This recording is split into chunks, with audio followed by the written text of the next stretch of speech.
Well, Rick, just the performance for the group tonight and the resiliency maybe in the third period when they were pushing to find a way to get the goal and close it out. Yeah, there's parts of the game I really liked, and there's some parts obviously.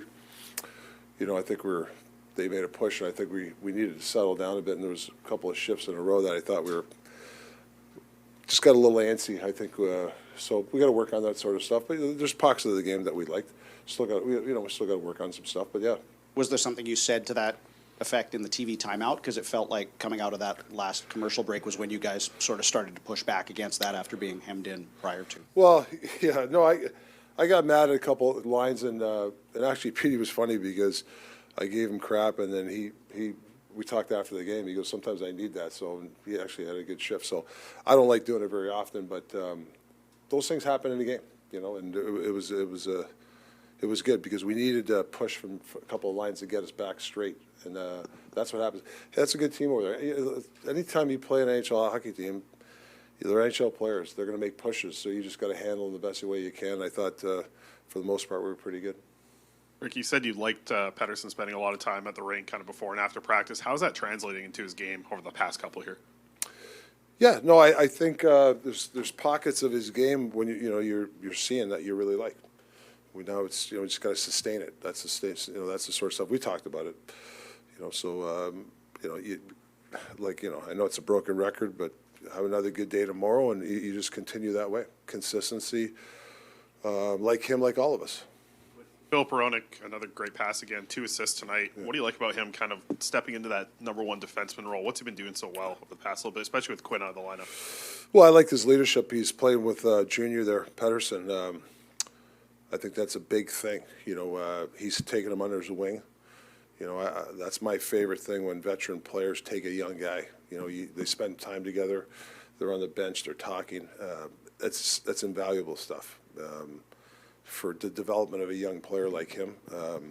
So I got to give Phil a lot of credit for that. When you showed up, I don't imagine you would have thought you would have Nils Höglander on the ice in the last minute of the game, and they had him tonight. How's his game grown? Well, you know what? They scored the winning. They were on for the winning goal, and we made it 3-1. And I thought they deserved to go out there. It's a team game, and I want to give Hoggy confidence. Like there's 53 seconds left, and I feel at that time, and actually Pius Suter was really should have probably went back with Pius. He deserved to go out there, but I thought he wasn't even mad Pius because he knew what I was trying to do. That's being a team. So I really like the fact that, if they do the right things, they'll go back out there. PD shot the puck. I mean, it's been what you've been talking about. He moved his feet. Did he shoot and move his feet enough tonight? Yeah, no, I think it's something that, it's going to be habitual, right? It's got to be reps he's got to do it all the time because when he does, he's got a great shot, and like I said, we've talked about it. When he shoots it, I mean, if it gets blocked, it gets blocked. I can live with that. So I think he knows. The power play, I thought there's a couple times he could have ripped at him and Phil were playing pass. I wish one of them would have smashed it, but we'll work on that. First of all, I have to apologize that all of us are still here. None of us got traded today, so it's disappointing. Nobody got traded today. I know. But is it a relief for you to know that this is the group that you're working with through the next 20 games at least this season? Well, it's obviously tough on players and the coaching staff because guys aren't pins and needles. So it's you try to be as normal as possible. There's always rumors and there's always stuff going on behind the scenes that even sometimes we don't know because there's banter back and forth. So I thought the coaches did a great job. We just put our head down the last couple of days. We didn't even when Patrick called me on something, we talked about it. There wasn't a lot that we talked about because there wasn't much action going on. So I honestly didn't think about it. I was really honestly trying to beat the Minnesota Wild. That was my focus. It felt like you could feel the sense of relief from Pettersson when he did score, when he saw that one go in. Do you think that that's something that he can build off of and kind of just it's not snake bit anymore? Yeah.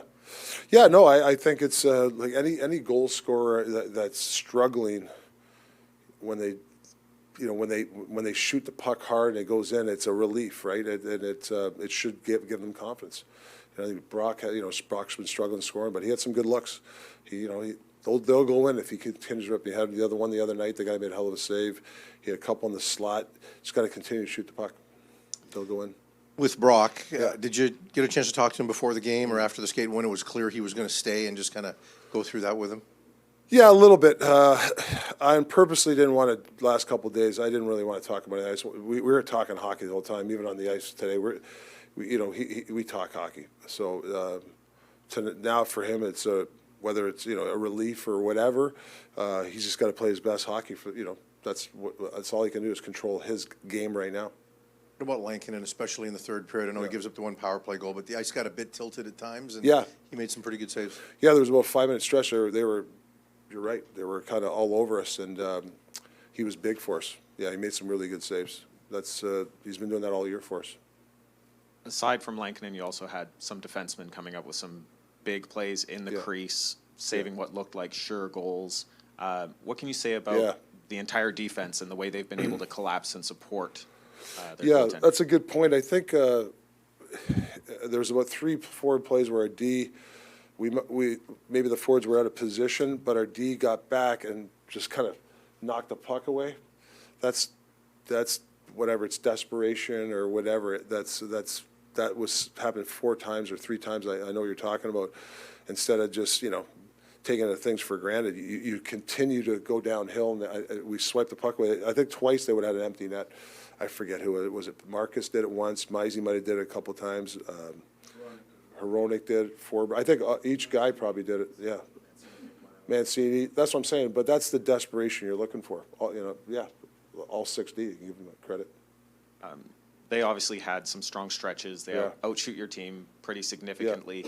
But does it feel good to know that the only goal they got was on a power play that maybe shouldn't have happened and on a broken stick where just a lot had to go wrong for them to even get a goal? Yeah, I think we've been playing pretty good defense the last 6 weeks. We've been pretty well, I think. But obviously we got to start scoring some goals. But there's a stretch. I liked our start, but we had about 4 or 5 minutes. We had we missed the net. Like there's shots there where we got to hit the net. We have to have shot selection where your shot, even if a low one, will be a rebound. Somebody can be there, but the rebound, we're sometimes we're just trying to hit a pee hole and we're missing the net. We just got to. That's the one thing, frustration is we got to hit the net and some wide open shots. Then you'll start to see some go in for us. Just one more for me. Patrick this morning highlighted how much younger you guys are now. That you're the 7th youngest team in the league or something like that. Does that change your coaching sort of focus, like how you're actually thinking about what you're trying to accomplish day to day, night to night? 100%. There's a standard that the coaches here and the organization have to. This is what the Vancouver Canucks do. Whether the new guys came in here or the young guys, me and Footy talked about this a month ago. We have new guys here, and we have to teach them the standard. And the guys that are here, the older guys, they have to teach them too. So that's how you build a culture. So it's on us to make sure the Mancinis and Junior and all those guys know what the Vancouver, how they play and how we work out and how we train. I mean, that's a big part of trying to turn the stuff around here. And that's the bottom line because Stone Cold said so. Keep us at goal. We are happy.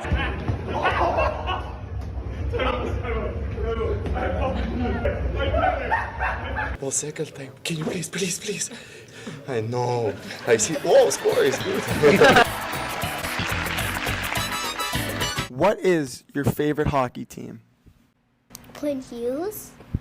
Quinn Hughes is your favorite hockey team? Win this game, not lose the game. Thanks for taking the time to come and sit down and chat with me today. Generational talent. Thanks for liking the video and subscribing.